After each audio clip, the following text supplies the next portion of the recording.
Assalamualaikum warahmatullahi wabarakatuh. Apa kabar anak-anak salihah? Semoga kalian sehat selalu ya. Hari ini adalah hari pertama kita pembelajaran. Pembelajaran tahun ini terasa berbeda karena kita tidak bisa saling bertatap muka. Tapi Ustadzah akan tetap setia mengajari kalian. Yuk, perhatikan penjelasan Ustadzah ya.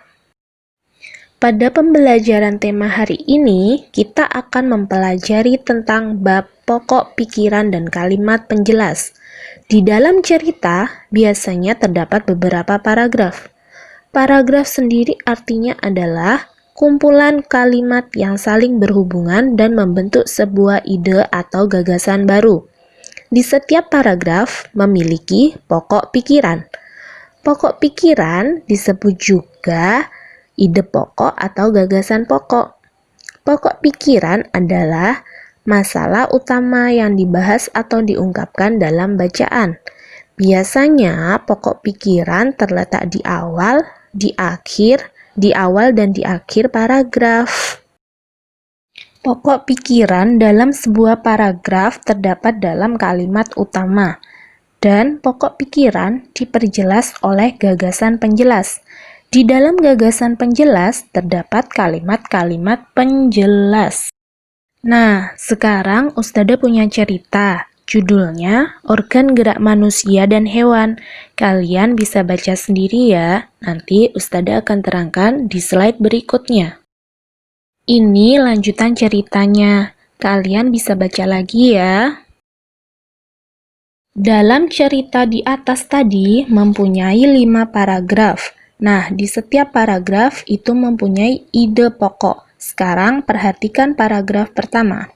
Salah satu ciri makhluk hidup adalah bergerak. Secara umum, gerak dapat diartikan berpindah tempat atau perubahan posisi sebagian atau seluruh bagian dari tubuh. Makhluk hidup akan bergerak apabila ada rangsangan yang mengenai sebagian atau seluruh bagian tubuhnya. Nah, ide pokok dalam paragraf 1 yaitu salah satu ciri makhluk hidup adalah bergerak. Jadi, paragraf 1 ide pokoknya terletak di awal paragraf.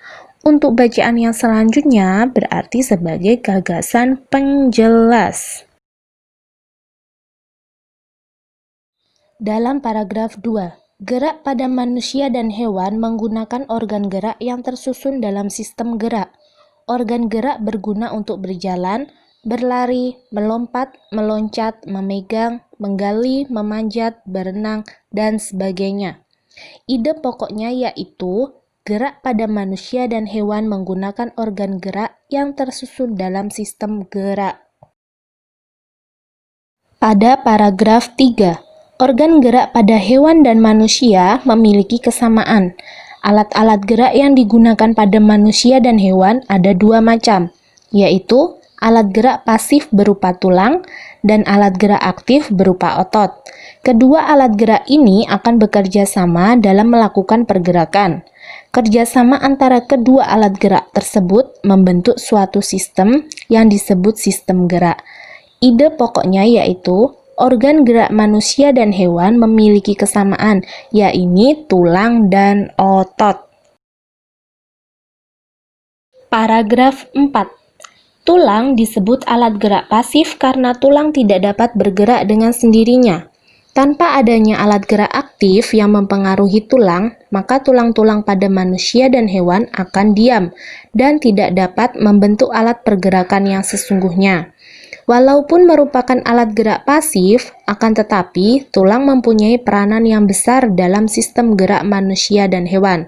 Ide pokoknya adalah tulang merupakan alat gerak pasif.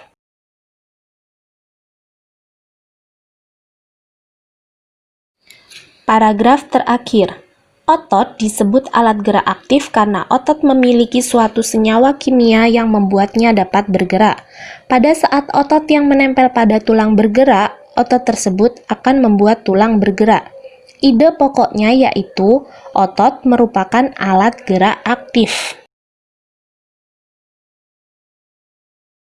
Anak-anak, cukup sekian dulu ya penjelasan dari Ustadzah. Kurang lebihnya mohon maaf. Assalamualaikum warahmatullahi wabarakatuh.